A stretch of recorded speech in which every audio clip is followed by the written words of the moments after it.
Indonesia sebagai salah satu negara dengan kepemilikan kendaraan bermotor terbanyak di dunia tentu menyumbang banyak kerusakan lingkungan melalui pencemaran udara.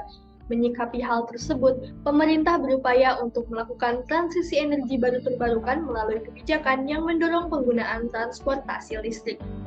Transportasi listrik yang digadang-gadang sebagai inovasi yang ramah lingkungan diharapkan dapat meningkatkan kualitas udara perkotaan di Indonesia.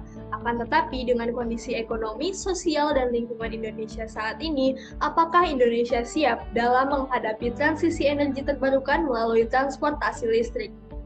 Assalamualaikum warahmatullahi wabarakatuh. Salam Om Swastiastu, Namo Buddhaya, salam kebajikan. Kepada Bapak Ibu Juri, izinkan kami untuk memulai presentasi kami yang berjudul Kesiapan Indonesia dalam menghadapi transisi energi baru terbarukan melalui transportasi listrik. Sebelumnya perkenalkan, saya Fatimah Mutu Sakinah bersama teman saya Desita Deviati. Jumlah kepemilikan kendaraan bermotor yang tinggi serta ketergantungannya pada bahan bakar fosil tentu berkontribusi besar dalam pencemaran udara Indonesia. Ketergantungannya tersebut turut menyebabkan terjadinya krisis energi sehingga Indonesia perlu mengimpor BBM dalam jumlah yang besar. Hal inilah yang melatar belakangi pemerintah untuk mengeluarkan kebijakan transisi energi baru terbarukan yang sekaligus untuk mempercepat pencapaian target Indonesia nol emisi tahun 2060 dan terciptanya ekonomi hijau. Salah satu bentuk transisi energi ini yaitu dengan anjuran transisi menuju transportasi listrik. Anjuran ini didasarkan pada urgensi untuk mengganti bahan bakar fosil menjadi energi alternatif ramah lingkungan serta kemampuan Indonesia untuk memproduksi listriknya sendiri dengan PLTU. Apabila kebijakan ini benar-benar diterapkan di Indonesia, maka Indonesia dapat mengurangi ketergantungan bahan bakar fosil dan impor BBM sehingga keseimbangan alam dan perekonomian Indonesia dapat membaik. Indonesia juga dapat mengurangi polusi udara dan suara yang dihasilkan dari proses pembakaran bahan bakar fosil. Indonesia juga akan membuka kesempatan lapangan pekerjaan baru yang mungkin muncul dari perusahaan-perusahaan pemproduksi kendaraan listrik di Indonesia. Indonesia juga akan turut andil berkompetisi dalam pasar otomotif global.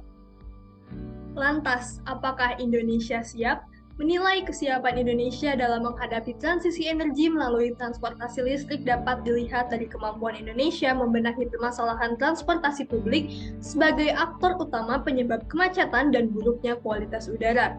Kemudian, kesiapan infrastruktur dalam mendukung transportasi listrik juga perlu dipertimbangkan. Selain itu, perlu diperhatikan juga bagaimana dampak sosial dari penggunaan transportasi listrik.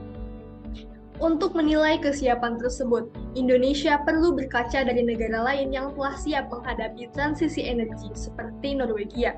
Norwegia merupakan negara yang berambisi besar untuk mengurangi emisi karbon melalui penerapan kebijakan yang patut dicontoh oleh negara-negara lain. Sebagai negara yang berambisi besar dalam menghadapi transisi energi, hampir seluruh pasokan listrik di Norwegia bersumber dari energi baru terbarukan berupa pembangkit listrik tenaga air. Sedangkan, sebagian besar pasokan listrik di Indonesia masih bersumber dari batu bara, yang menunjukkan bahwa sumber pasokan listrik di Indonesia belum ramah lingkungan. Dilihat dari fasilitas pengisian daya, 3 dari 4 rumah di Norwegia memiliki fasilitas pengisian daya, sedangkan di Indonesia, keberadaan stasiun pengisian daya masih belum mencukupi dan tersebar merata untuk menghadapi transisi energi. Selain itu, Norwegia juga menerapkan berbagai insentif untuk meningkatkan penggunaan transportasi listrik seperti pengurangan harga pembelian, pengecualian dari berbagai pajak kendaraan, jalan tol gratis, parkir gratis, dan kebijakan lainnya. Kebijakan ini juga disertai dengan disinsentif berupa peningkatan pajak kendaraan untuk mengurangi penggunaan kendaraan berbahan bakar minyak. Begitu pula dengan Indonesia. Pemerintah memberikan insentif baik dari proses produksi maupun pembelian kendaraan untuk mendorong penggunaan transportasi listrik. Pemerintah juga memberlakukan pajak progresif untuk mengurangi penggunaan kendaraan bermotor pribadi. Kebijakan energi Norwegia dalam menghadapi transisi energi juga didukung oleh sistem transportasi yang dapat diandalkan. Berdasarkan indeks kesiapan mobilitas, melalui Oliver Wyman Forum yang mengukur seberapa baik sistem transportasi suatu perkotaan. Oslo sebagai ibu kota Norwegia menempati peringkat ke-18 dari 60 kota yang diamati, sedangkan Jakarta sebagai ibu kota Indonesia menempati peringkat ke-46.